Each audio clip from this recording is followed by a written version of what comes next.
Today I want to read for you a passage from Mark 8, verses 22 through 26. They came to Bethsaida. Some people brought a blind man to him, Jesus, and begged him to touch him. He took the blind man by the hand and led him out of the village.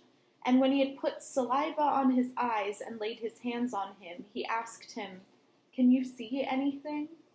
And the man looked up and said, "I can see people, but they look like trees, walking."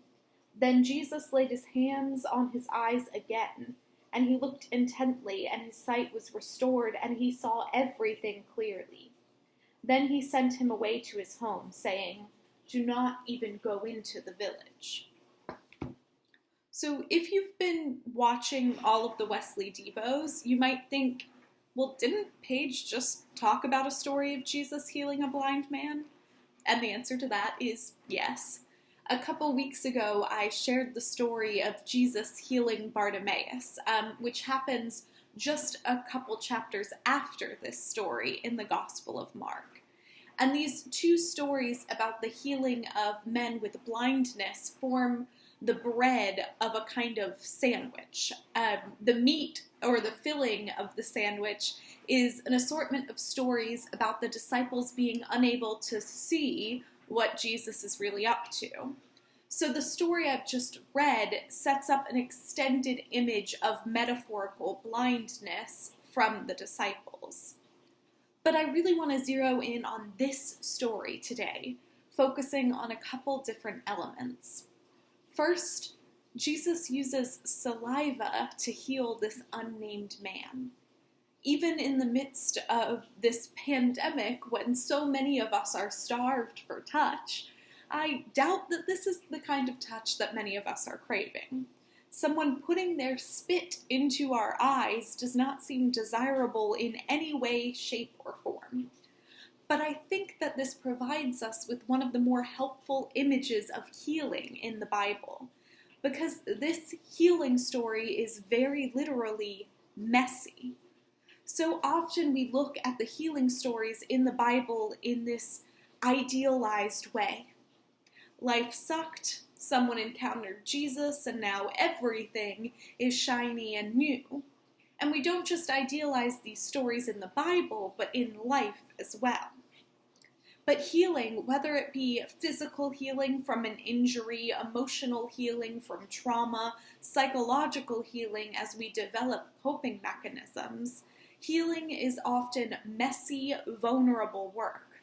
There are so many reasons that Jesus' resurrected body still bore the wounds of his crucifixion.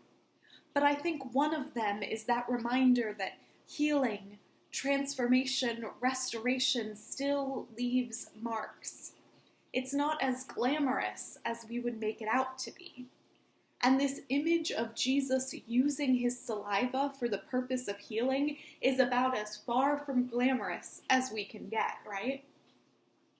And in this narrative, it seems to take Jesus a couple of tries to get it right.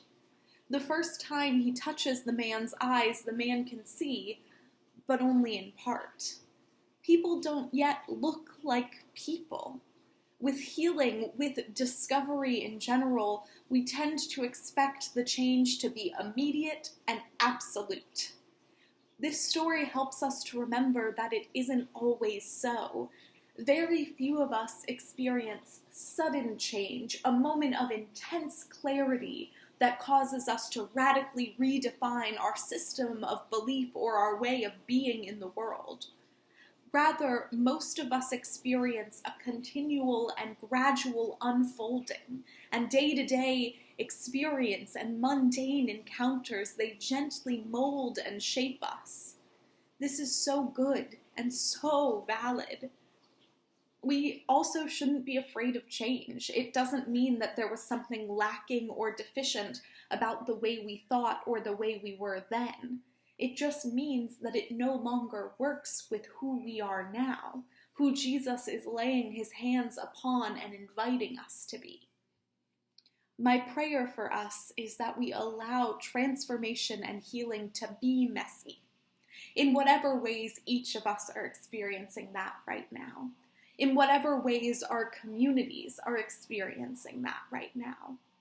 I pray that we embrace the gradual changes in our lives, the way in which God is gently changing the contours of our very being, like the waves change the contours of the beach over time. May it be so. Amen.